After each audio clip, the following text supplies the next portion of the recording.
ஓம் முருகா சரணம், கந்தா சரணம், கதிர்வேலா சரணம். அறுபடை வீடு கொண்ட முருகப்பெருமானே சரணம் சரணம். என் செல்ல பிள்ளையே, ஒரே ஒரு முறை நான் சொல்வதை கேட்டுப்பார். சுபமங்கள செய்தி உன்னை தேடி வரும் என் செல்லமே. இது சென்னிமலை முருகனின் உத்தரவு, அருள்வாக்கு. ஆகவே எண்ணம் போல் வாழ்வு என் செல்லமே.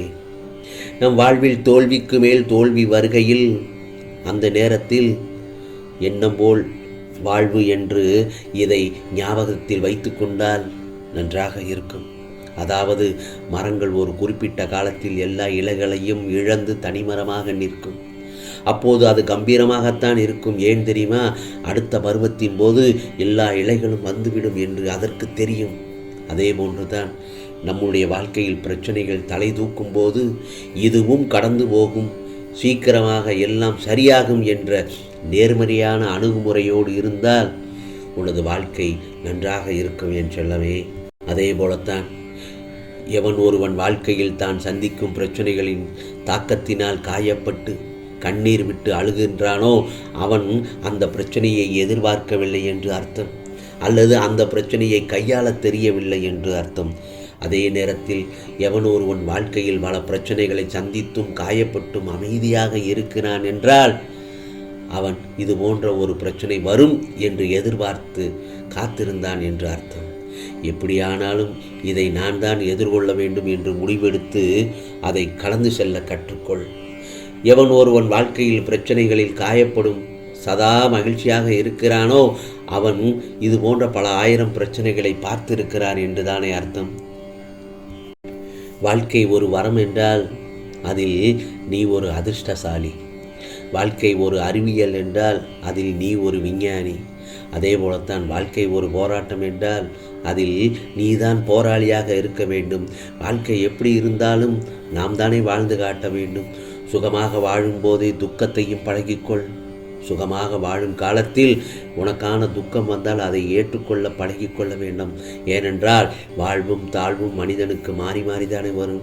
அதேபோல் மகிழ்ச்சியும் சோகமும் இரு சேர கலந்ததுதான் வாழ்க்கையின் நியதி. இரண்டையும் சரிசமமாக ஏற்றுக்கொள் என் செல்லமே. ஏனென்றால் இரண்டுமே உலகில் நிரந்தரமானது இல்லை.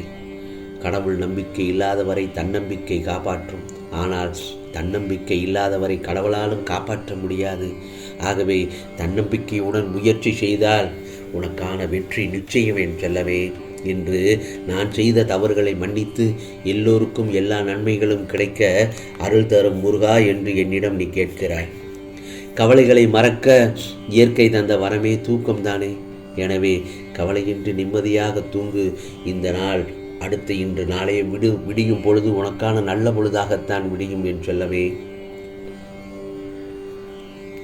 அதே போலத்தான் நீ எந்த வேலை செய்தாலும் அதில் முழு மனதோடு ஈடுபட வேண்டும். புரிகிறதா? பணம் புகழ் வேண்டும் என்று உழைப்பதற்கு மாறாக எந்த ஒரு பெரிய எதிர்பார்ப்பும் குறிக்கோளும் இல்லாமல் முழு மனதோடு ஈடுபட வேண்டும். நீ செய்யும் காரியத்தில், செய்யும் தொழில் சின்னதாகவோ பெரியதாகவோ அல்லது விருப்பம் ஈடுபாடு இவை இருந்தாலே போதும். பெருமை பணம் வெற்றி இவை நோக்கி பயணிக்க வேண்டாம். அவையெல்லாம் உன்னை தேடி வரும். ஆகவே உறுதியான குறிக்கோள் வைத்துக்கொண்டு அதை நோக்கி பயணிக்கும் வேளைகளில் சில வேளை தோல்வியில் கூட முடியலாம், ஏமாற்றமும் கூட அடையலாம். நாம் வருந்துவதற்கு வாய்ப்புகள் உண்டு. ஆனால் முழு மனதோடு ஈடுபட்டு உழைக்கும் வேளைகளில் உறுதியாக வெற்றி கிடைக்கும். ஆம், எதையும் எதிர்பார்த்து உழைக்காததால் தோல்வியுன்ற வழியே இல்லை. வெற்றியோ தோல்வியோ அதை ஏற்றுக்கொள்ள வேண்டும். விருப்பம் இருக்கும் நேரத்தில் ஒருவேளை தோல்வி ஏற்பட்டாலும் கூட உழைப்பதற்கு தயங்க வேண்டாம் என் செல்லமே. ஏனென்றால் நாம் ஏற்கும் பணியில் விருப்பம் இருக்கும்போது வேலையாக நினைக்க மாட்டோம், விருப்பமாக நினைப்போம். உறுதியான குறிக்கோள்கள் இருப்பது தவறில்லை. செய்யும் எந்த தொழிலாக இருந்தாலும் அதனை ரசித்து செய்தால் முன்னேற்றம் அடையலாம். சிலர் தெரிந்து அந்த தொழிலில் ஈடுபட்டு அதில் நிச்சயமாக 100% வெற்றி அடைகிறார்கள். சிலர் அறிந்தும் அறியாமலும் ஒவ்வாத அல்லது அவர்களுக்கு பிடிக்காத அல்லது அறிந்திடாத தொழிலில் ஈடுபட்டு வாழ்வில் கஷ்டப்படுகின்றனர். அதே போலத்தான் ஒருவருடைய தொழிலை தேர்ந்தெடுத்து செய்தார் என்றால் உறுதியாக தான் செய்யும் தொழிலில் வெற்றியடைவார். செய்யும் தொழிலில் நயந்து செய்யும் பொழுது அவரையும் அறியாமல் மகிழ்வாக அந்த தொழிலை செய்வார் என் செல்லமே.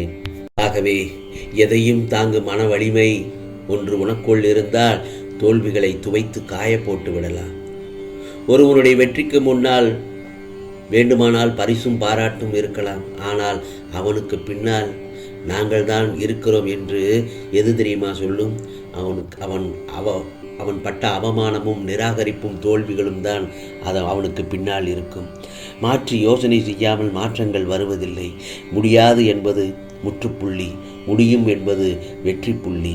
புத்திசாலியா முட்டாளா என்னது வாழ்க்கையில் நிறைய கற்றுக்கொள்ளலாம். வாழ்வின் பாடத்தை கற்றுக்கொள்ள பெற்றோர்கள் கடந்து வந்த பாதையை அறிந்து கொண்டாலே போதும். நிறைய காயங்களுக்கு பிறகுதான் கனவுகளும் நனவாகும். இருளாக வாழ்க்கை என்றுமே இருந்து விடுமோ என்ற கவலை கொள்ளாதே. கனவுகள் முளைப்பது இருளில்தான். தோல்வியாளர்கள் சாக்குப்போக்குகள் சொல்கின்றனர், வெற்றியாளர்கள் பணம் உழைக்கின்றனர்.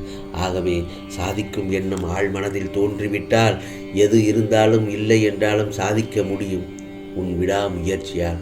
ஆம் செல்லமே, வாழ்க்கையில் தவறுகளை செய்ய பயப்பட வேண்டாம்.